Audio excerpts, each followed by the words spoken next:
of peace to each one of you.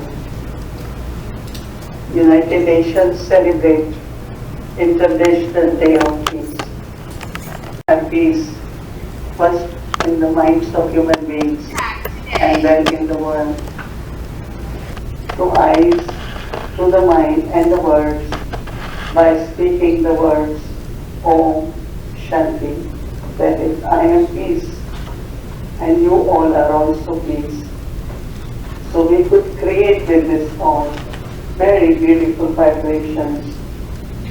Words are beautiful, but when vibrations are also created of peace, then we go beyond. And they declared the message is, since wars begin in the minds of men, it is in the minds of men that the defenses of peace must be constructed.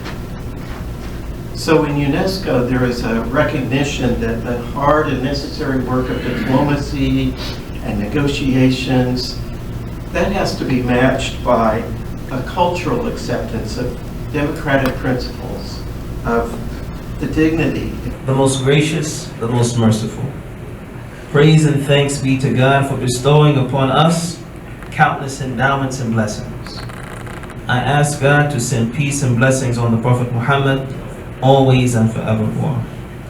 I first want to thank the organizers of this event for bringing us together to establish goodness and to make our hearts aware of what we may not be aware of. As the wise one said, the one who indicates towards good is like the one who doesn't. So I want to say thank you for pointing us in the direction of good and being a catalyst for new efforts to establish peace in the world. This was something that Brahma Kumaris has done for us tonight. So this is a great thing.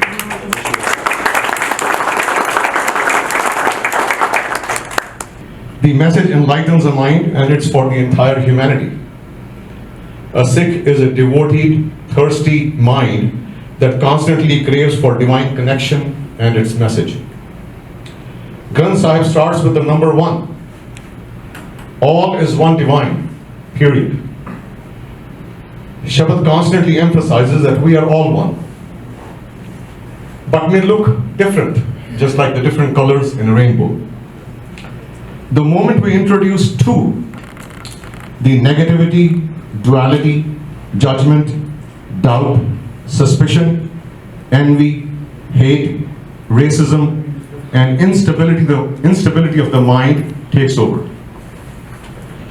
We are most grateful to the Oklahoma City Brahma Kumari's Meditation Center for this wonderful event to bring so many of our peace-loving friends here together.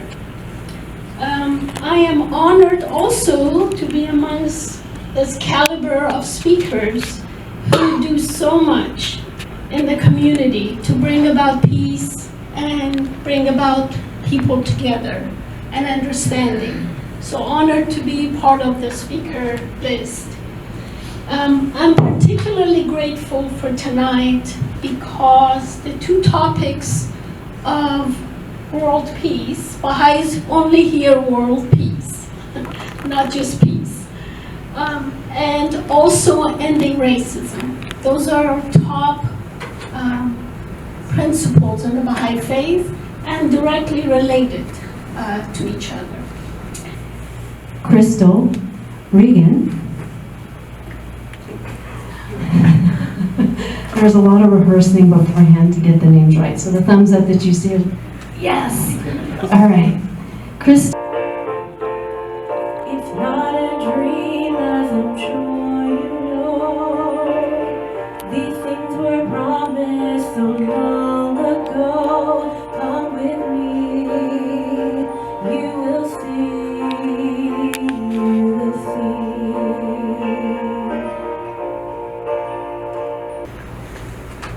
Hindu is not a religion. Hinduism is a way of life, you know. Anyone can adopt it. And 100% all the religion, they never teach you untruth, dishonesty, fight, murder, all these things. Each and every religion, they teach you from childhood, is speak the truth, be honest, be kind, help each other. These are all important questions to ask. But when they ask me questions about how many gods we have, I have to remind them constantly that Hinduism, even though it may seem as a polytheistic religion, it is actually monotheistic, more of enotheistic in the sense that there is one supreme God, the Brahman, or one essence, and there's different forms of that God, right? In my work as a child psychologist and as a nonprofit leader, I've come to learn that peace is among the worthiest of goals. But there are prerequisites to peace at both the individual level and at the level of communities and nations. The most salient one in my experience comes from our understanding of well-being, defined by researchers at Berkeley as a subjective state of health and vitality that arises when we assess that our needs are met in the most important ways, and we enjoy and feel connected to the world around us in positive ways.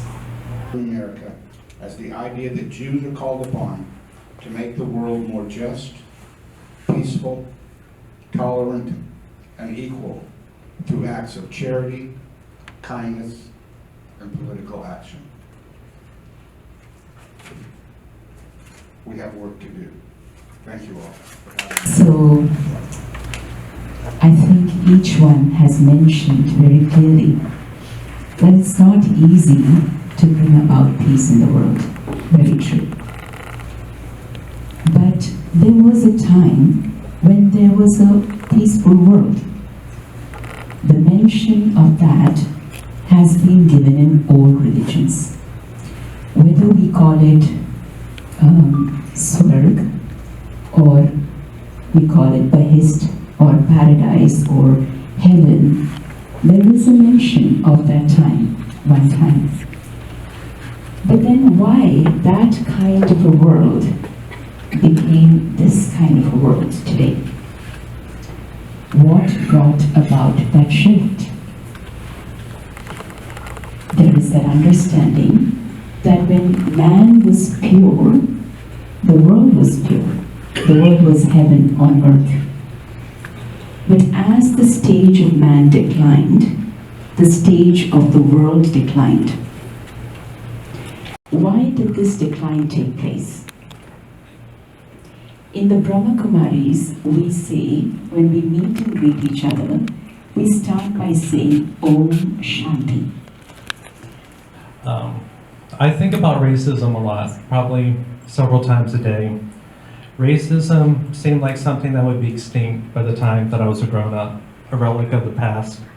Things will be so much better, we just gotta wait till the old people, the racist people die off, I thought when I was a kid. I could see that common ground of all the faiths and all the religions where there's so much more in common than different.